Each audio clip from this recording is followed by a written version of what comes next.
Salam sejahtera. Kami sekumpulan akan membentang Proposal Presentation Codename DPB 50163. Jadi untuk tajuk kami memilih tajuk Kajian Terhadap Agriculture Facilitation Fund.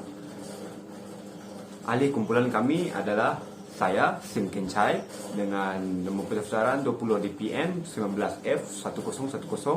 Seterusnya Rani Anak Geraman 20 DPM 19F1054 dan Huzari Mizan bin Abdul Malik 20 DPM 19F1076.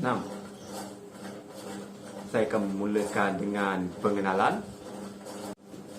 Untuk pengenalan, saya akan menceritakan latar belakang tentang program Agriculture Facilitation Fund, iaitu program yang kami kaji. Mula-mula, apa itu Agriculture Facilitation Fund? Okey, program Agriculture Facilitation Fund merupakan sebuah inisiatif yang dianjurkan oleh Jabatan Pertanian dan Jawatan Kuasa Dun Nangka, iaitu Dr. Anwar Raphai. Program ini merupakan salah satu cara untuk membantu usahawan dalam bidang pertanian atau petani untuk mempelajari ilmu sambil menjana pendapatan melalui kaedah pertanian moden, iaitu proses pertanian yang bergantung kepada teknologi. Contohnya menggunakan kaedah hidroponik dan fertigasi. Program ini bertujuan untuk membantu menurunkan harga komoditi ke atas pendapatan pekebun kecil. Dengan adanya bantuan dana dari Jawatan Kuasa Dun Nangka, sedikit sebanyak mampu mengurangkan kos pengeluaran petani dalam membeli baja, racun dan lain. Di samping itu, petani-petani akan diberi tunjuk ajar kaedah penjagaan dari awal pentanaman sehingga mendapatkan hasil pertanian. Seterusnya, kami akan menjelaskan penyata masalah. Untuk yang pertama, masalah adalah usahawan dalam bidang pertanian atau petani yang kurang mahir dalam pemasaran hasil tanaman. Okey. Sektor pertanian pada masa kini yang luas amatlah penting bagi usahawan dalam bidang pertanian untuk menambah ilmu pengetahuan tentang pemasaran yang terbaik untuk hasil tanaman mereka. Oleh itu, kos pemasaran yang tinggi boleh dikurangkan jika usahawan mengetahui cara untuk mengurangkan risiko pemasaran dengan betul lah. Dengan cara yang betul, petani perlu menggunakan strategi pemasaran yang betul dalam sektor pertanian kerana perubahan dalam struktur pemasaran didorong oleh gabungan faktor permintaan dan faktor persekitaran pasaran tempatan. Masalah seterusnya adalah pertanian moden kekurangan infrastruktur pemasaran dalam sektor pertanian. Baiklah, para petani tempatan biasanya mengalami kerugian akibat hasil tanaman mereka membusuk dan rosak kerana tempat penyimpanan hasil tanaman mereka yang hanya boleh menampung dengan jumlah yang sedikit.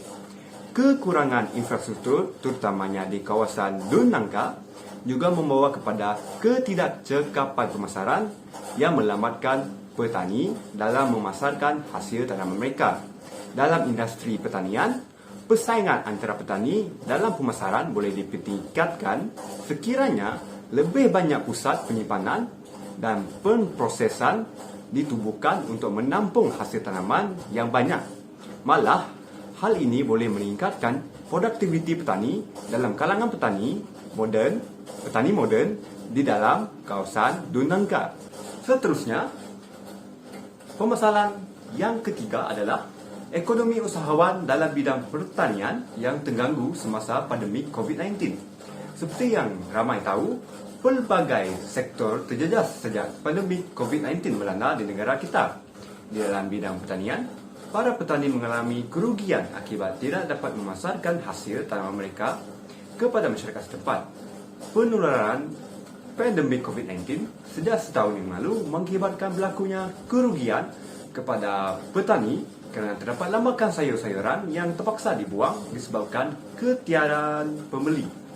Pendapatan para petani ini mengalami masalah yang menyebabkan mereka rugi sejak PKP.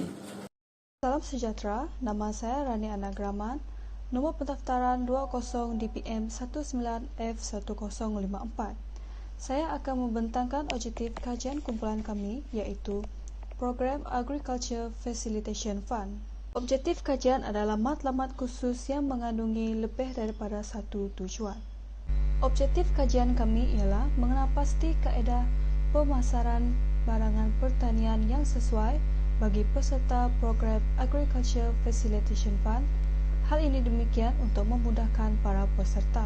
Yang kedua ialah mengenal pasti impak program Agriculture Facilitation Fund terhadap ekonomi peserta semasa dilanda pandemik COVID-19.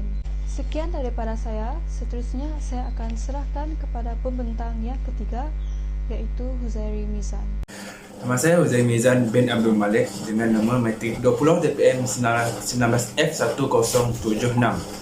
Untuk justifikasi pemilihan kajian, yang pertama, mengenal pasti teknik terbaik dalam pemasaran hasil pertanian. Di dalam mengenal pasti teknik terbaik adalah untuk menentukan sama ada hasil tersebut memberi keuntungan ataupun sebaliknya. Aktiviti pemasaran hasil tanaman termasuklah menentukan perkara-perkara seperti waktu jualan hasil, tempat jualan hasil, cara menyediakan hasil untuk dipasarkan, serta memberi maklumat pasaran yang amat berguna untuk mengenal pasti perubahan harga di peringkat ladang, bawang dan runcit. Maklumat pasaran juga dapat membantu pengeluar dan pemasar dalam merancang aktiviti mereka dengan lebih berkesan. Yang kedua, mengetahui keberkesanan program terhadap petani tempatan. Untuk mengetahui kesan yang memberi manfaat kepada petani-petani tempatan yang terlibat langsung di dalam program tersebut. Membantu masalah yang dihadapi seperti penerimaan petani tempatan dalam mengubah kepada pertanian moden yang mampu memberi banyak manfaat, seperti kadar hasil jualan jauh lebih tinggi dan lebih produktif berbanding dengan pertanian tradisional. Untuk skop kajian adalah berfokuskan pada peserta program Agriculture Facilitation Fund anjuran Jawatan Kuasa Dun Langkah Sibu. Di dalam program tersebut, peserta dipilih berdasarkan kriteria yang telah ditetapkan oleh program. Tempoh kajian ialah sepanjang 14 minggu dan segala pertanyaan program dilakukan melalui atas talian.